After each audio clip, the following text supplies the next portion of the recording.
Em nome do Pai, do Filho e do Espírito Santo. Amém. João Bosco nasceu na Itália em 1815 e lá faleceu em 1888.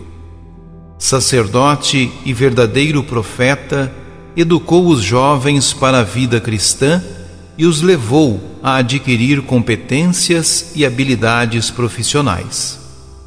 De profunda espiritualidade, fundou os Salesianos e as Filhas de Maria Auxiliadora. A celebração de sua memória nos motive a auxiliar na formação humana e cristã da juventude. Segundo livro de Samuel.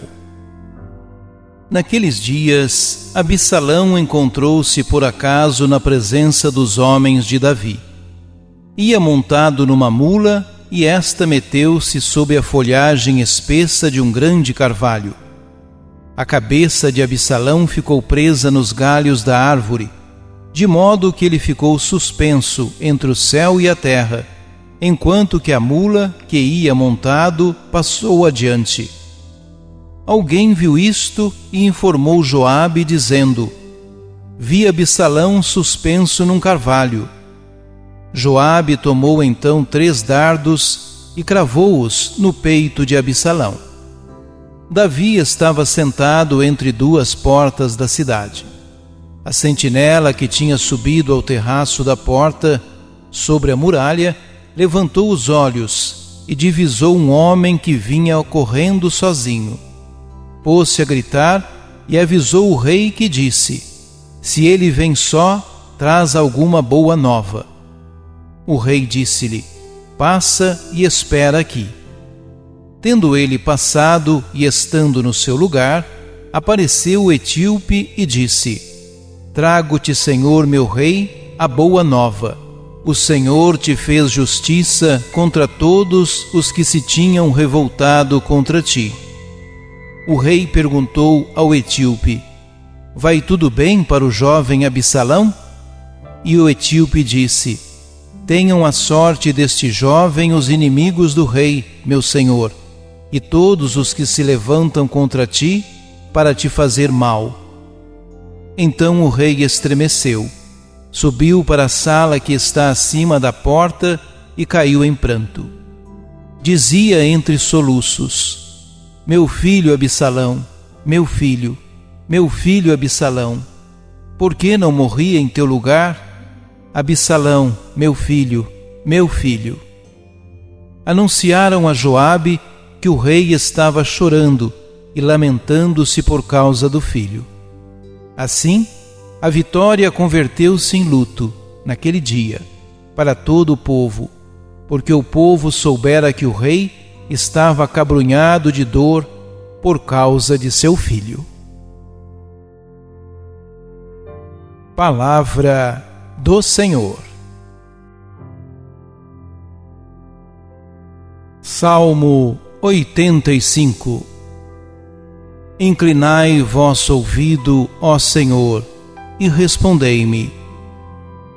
Inclinai, ó Senhor, vosso ouvido, escutai, pois sou pobre e infeliz. Protegei-me, que sou vosso amigo, e salvai vosso servo, meu Deus, que espera e confia em vós. Piedade de mim, ó Senhor, porque clamo por vós todo o dia. Animai e alegrai vosso servo, pois a vós eu elevo a minha alma. Ó Senhor, vós sois bom e clemente, sois perdão para quem vos invoca. Escutai, ó Senhor, minha prece, o lamento da minha oração. Inclinai vosso ouvido, ó Senhor, e respondei-me. Proclamação do Evangelho de Jesus Cristo segundo Marcos. Naquele tempo, Jesus atravessou de novo numa barca para a outra margem. Uma numerosa multidão se reuniu junto dele, e Jesus ficou na praia.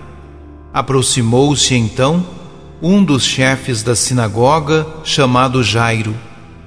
Quando viu Jesus, caiu a seus pés e pediu com insistência: minha filhinha está nas últimas. Vem e põe as mãos sobre ela, para que ela sare e viva. Jesus então o acompanhou. Uma numerosa multidão o seguia e o comprimia. Ora, achava-se ali uma mulher que há 12 anos estava com uma hemorragia.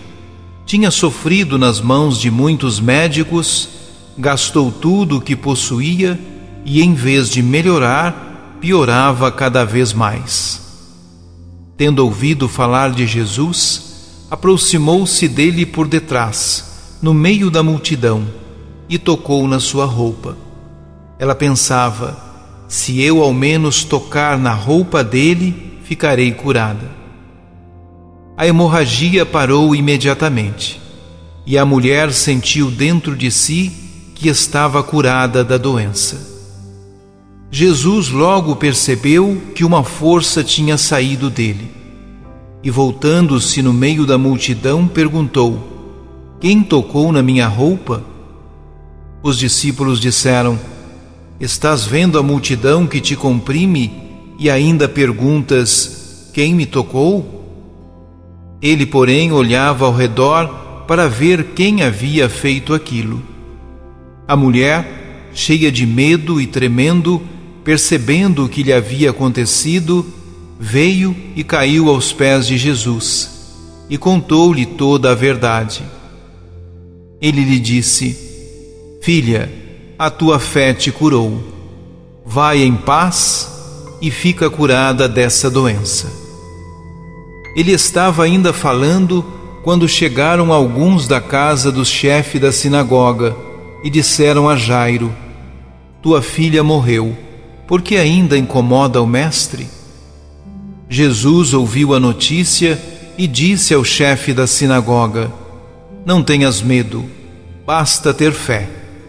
E não deixou que ninguém o acompanhasse, a não ser Pedro, Tiago e seu irmão João. Quando chegaram à casa do chefe da sinagoga, Jesus viu a confusão e como estavam chorando e gritando. Então ele entrou e disse: por que essa confusão e esse choro? A criança não morreu, mas está dormindo. Começaram então a caçoar dele. Mas ele mandou que todos saíssem, menos o pai e a mãe da menina, e os 3 discípulos que o acompanhavam. Depois entraram no quarto onde estava a criança. Jesus pegou na mão da menina e disse: Talita cum, que quer dizer: menina, levanta-te. Ela levantou-se imediatamente e começou a andar, pois tinha 12 anos. E todos ficaram admirados. Ele recomendou com insistência que ninguém ficasse sabendo daquilo, e mandou dar de comer à menina. Palavra da salvação. Uma pessoa viva, com boa audição, mesmo dormindo, pode obedecer a essa ordem, especialmente se for dada em alta voz. A má vontade pode fazê-la ficar na cama, mas ela, na cama, ficará indefinidamente se estiver morta. A morte impede a comunicação. É o fim de tudo. Nesse caso, resta aos circunstantes apenas prepará-la para o caixão e enterrá-la e chorá-la. Era o que fazia quem estava na casa de Jairo, o chefe da sinagoga. Ainda não a estavam preparando para o enterro, mas chorando já estavam todos. E Jesus chega, vê o desespero da situação e manda parar tudo. Gente, a criança não morreu. Ela dorme, apenas dorme. A coisa soou tão patética que no meio do choro alguns tiveram de rir. Como é que ele confunde a morte com o sono? Era Jesus um poeta em meio aos seus delírios? Ora, Era um pregador a distribuir consolo, ainda que momentâneo, a quem estava começando um luto? Claro, Jesus era um pregador e ele sempre queria consolar. Era também um grande poeta em várias de suas expressões. Mas ele não delirava. Sonho era uma coisa, realidade era outra. Havia como juntá-las e embrulhá-las como se fosse uma coisa só? Jesus, homem como qualquer um, e Deus, numa união que ultrapassava todo julgamento humano, podia ver a realidade como ele a queria. Por isso, no caso daquela menina, ele a via como dormindo, embora todos a vissem falecida. Ora, uma pessoa dormindo só precisa acordar. E Jesus a acordou. Pegou-lhe a mão, dizendo-lhe: levanta-te. E foi o que ela fez. Oremos. Nesse poder de sua palavra podemos crer, pois quando ele vier do túmulo, ouviremos de novo: levanta-te. Amém.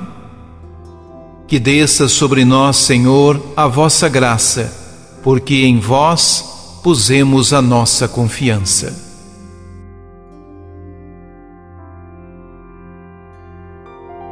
Ajude-nos a evangelizar. Se inscrevam em nosso canal, ativem o sininho, dê o joinha em nossos vídeos e compartilhem a palavra de Deus.